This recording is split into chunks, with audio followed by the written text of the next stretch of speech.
Let me show you something. It was a recon mission across the wall. We've heard nothing since. One wrong move and this all blows up in our face. Do what you do best. We're stopping by the PlayStation Lounge here at E3 to find out a little bit more about one of the exciting launch titles for PlayStation 4, Killzone Shadowfall.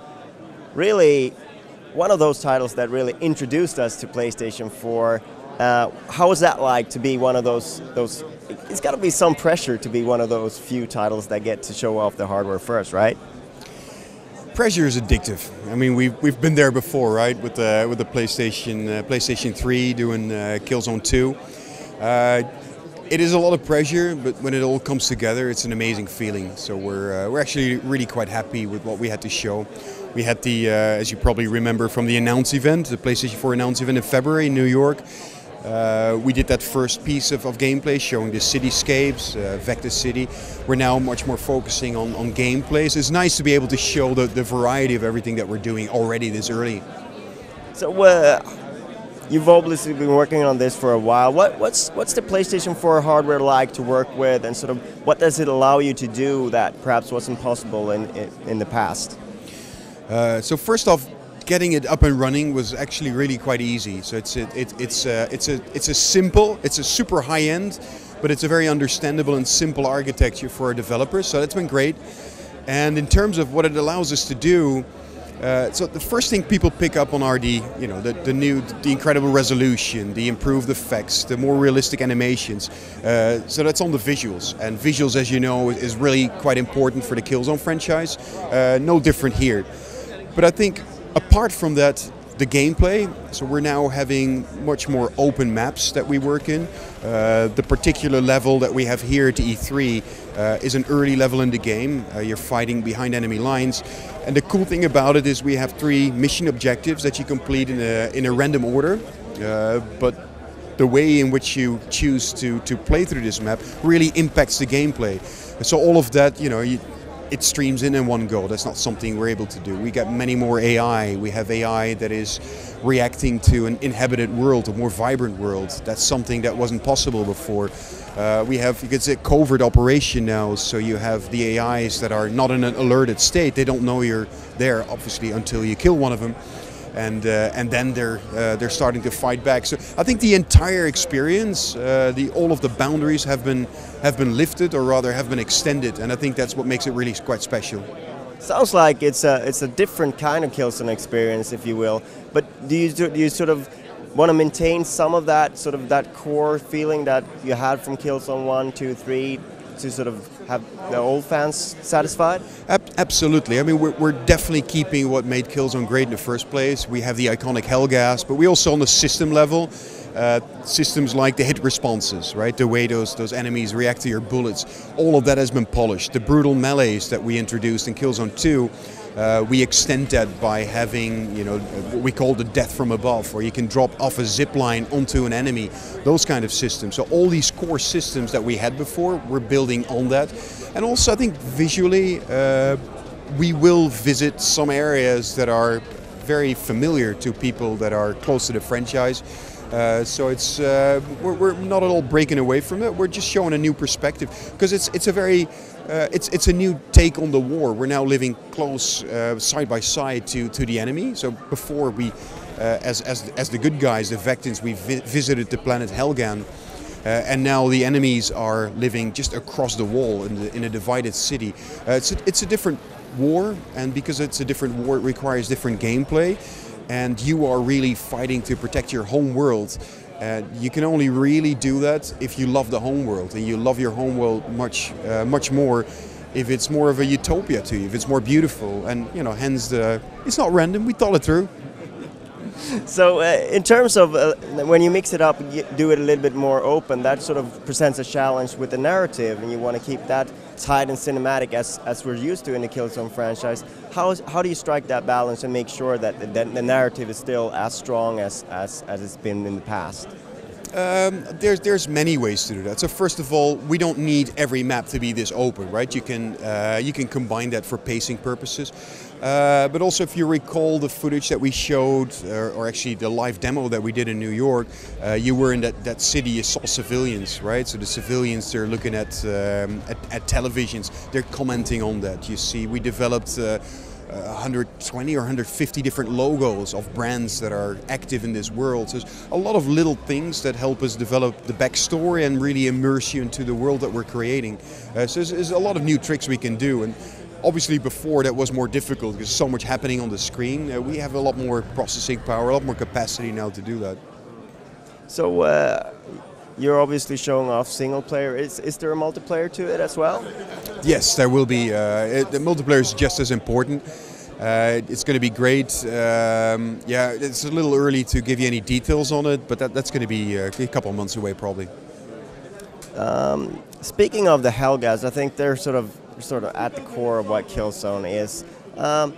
What do you feel that it is about and that makes them such a great sort of adversary or character in a game, apart from the visuals that are obviously very striking? So when we started off, we took inspiration from World War I and II. So the gas, the masks, they've become iconic. It's the red eyes that they stand out. They're easy to see, obviously. It's kind of they're a haunting enemy. What we're trying to do with this game is create a player character that's now able to really stand up to these ferocious enemies. So you're now a shadow marshal, you're kind of the best of the best kind of soldier, and we want you to be on par. So you're kind of like a one-man SEAL Team 6, if you will, can do deniable operations, but can hold his ground in all-out combat. So you can only balance that against an enemy like the Helghast, and they're tough. We have 3 different classes in the level that we show here at E3. The security troopers were very agile. There is the commandos, the guys with the shotgun, and they have the flashlights. So we play with light a lot. They blind you kind of. And then there's a sniper guy that teleports but also cloaks.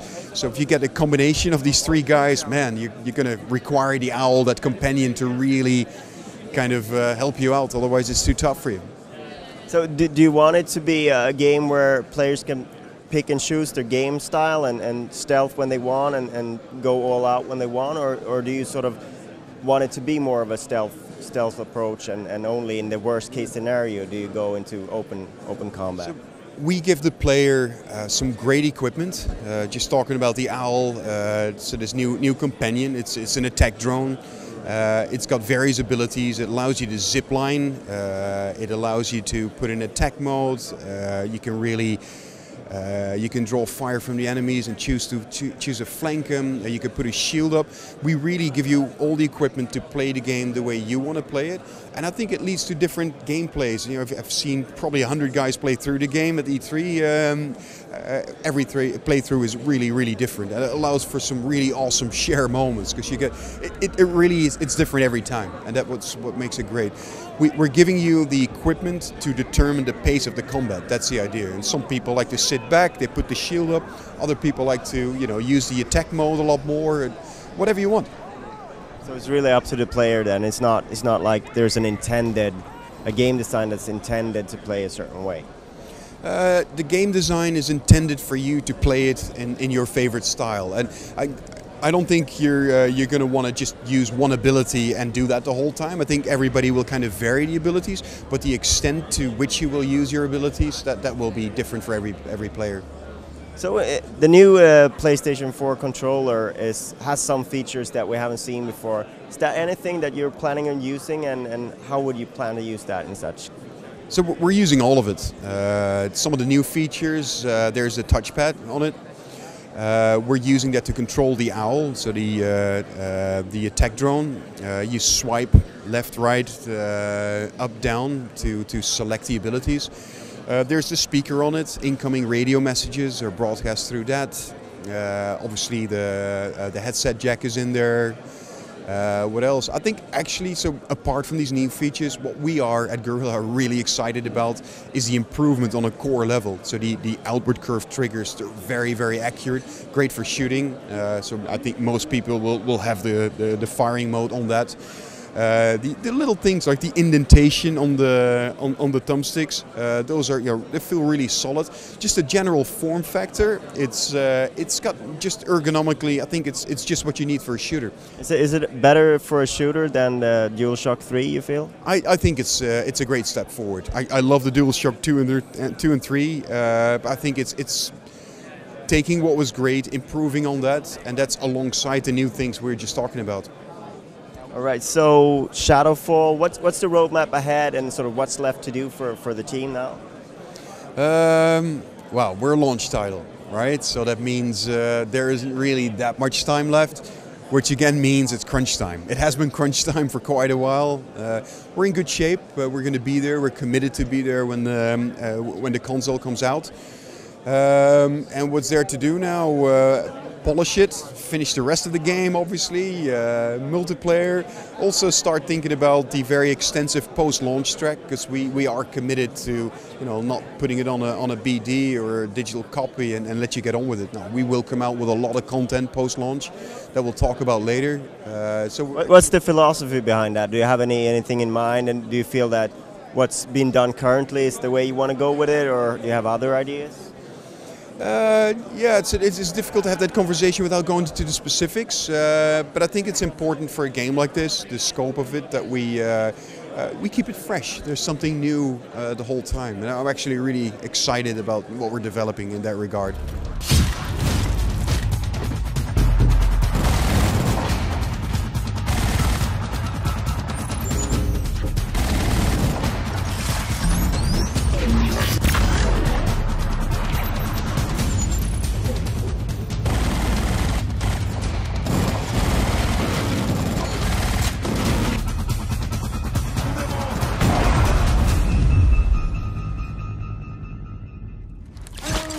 Down!